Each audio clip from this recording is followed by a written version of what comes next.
नहीं जाएगा, ये कहना है रीता बहुगुणा जोशी का। ये रिपोर्ट देखिए। देवरिया में दानव दैत्य लीला खेलते रहे और किसी को कानो कान खबर तक नहीं हुई।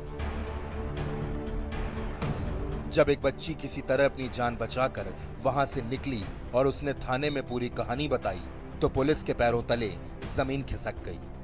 जब मीडिया ने खबर को दिखाना शुरू किया तो शासन प्रशासन में बैठे लापरवाह अधिकारियों की नींद टूटी और सरकार को भी लगा कि हाँ, देवरिया में कुछ तो गड़बड़ है, कुछ तो गलत हुआ है। काला खेल चल रहा था। आनन फानन में कार्रवाई का दौर शुरू हुआ। डीएम हटा दिए गए, सड़कों पर विरोध शुरू हुआ। संसद में देवरिया कांड पर सियासी दंगल शुरू हो गया।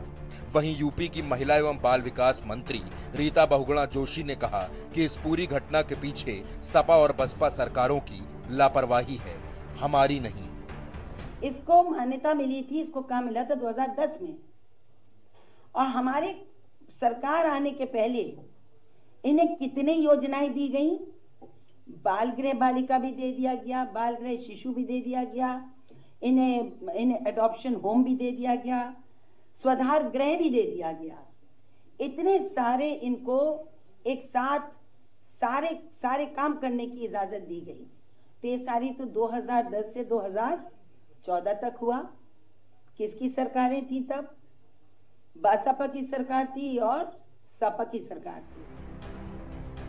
हालांकि रीता जोशी ने भी इस बात को माना कि लापरवाही हुई है, इससे इनकार नहीं किया जा सकता और इस मसले पर खुद सीएम योगी निगाह बनाए हुए हैं। दोषियों पर कड़ी से कड़ी कार्रवाई होगी। देवरिया के केस में तो आपको बताया गया, कम से कम 15 नोटिसेस दी गई, उसको भी दी गई। डीपीओ ने भी चिट्ठी लिखी, निदेशालय से 5 पत्र गए डीपीओ को, डीएम को कि तत्काल बंद करके ट्रांसफर करिए।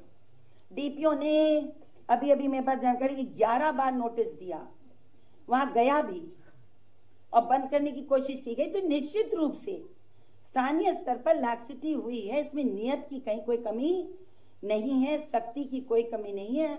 इसको बंद किया जाना चाहिए था, बंद नहीं हुआ। रीता जोशी ने कहा कि संरक्षण गृह में सब कुछ ठीक नहीं था। उन्होंने माना कि स्थानीय स्तर पर बहुत बड़ी लापरवाही सामने आई है, गलत लोगों को कमेटी में रखा गया और इस मामले में सरकार संवेदनशील है।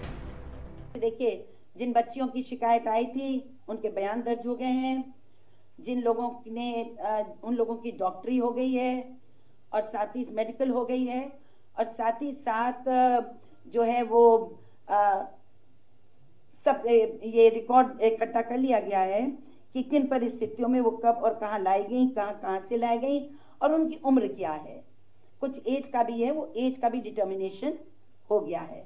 तो एज हो गया है, मेडिकल हो गई है और उनके बयान भी दर्ज हो गए हैं। देवरिया के इस मामले ने सड़क से लेकर संसद तक संग्राम मचा दिया है।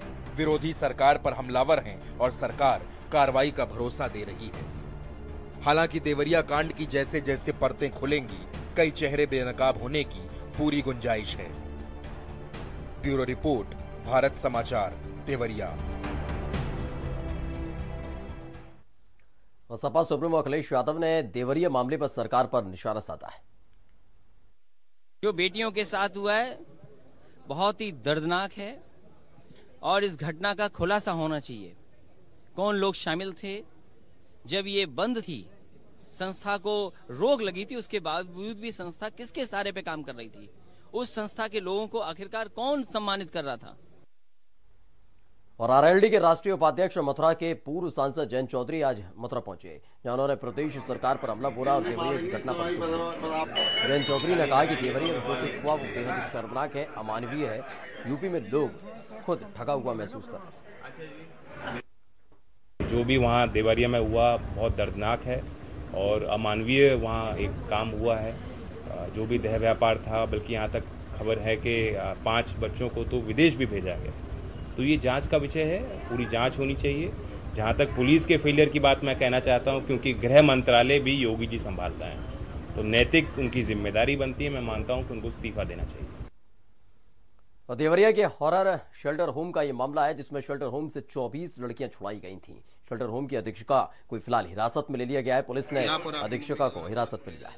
हिरासत में भी गजब की ऐठन दिखा रही है अधीक्षिका। मीडिया से कहा, देवरिया में नए आए हो क्या? अधीक्षिका के इस बयान के कई मायने हैं। क्या देवरिया के पुराने लोगों को सब पता है?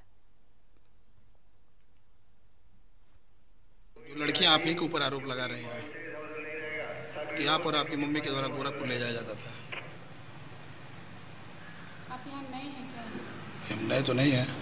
तो फिर अपनी टीआरपी हाई करिए, मैं कुछ नहीं करूँगी। अब जो लड़कियां आप ही के ऊपर आरोप लगा रही हैं कि आप और आपकी मम्मी के द्वारा गोरखपुर ले जाया जाता था। आप यहाँ नए हैं क्या? हम नए तो नहीं हैं। तो फिर अपनी टीआरपी हाई करिए, मैं कुछ नहीं करूँगी। अब जो लड़कियां आप ही के ऊपर आरोप लगा रही हैं कि आप और आपकी मम्मी के द्वारा गोरखपुर ले जाया जाता था। आप यहाँ नए हैं क्या? हम नए तो नहीं हैं। तो फिर और खबर हरदोई से, जहां महिला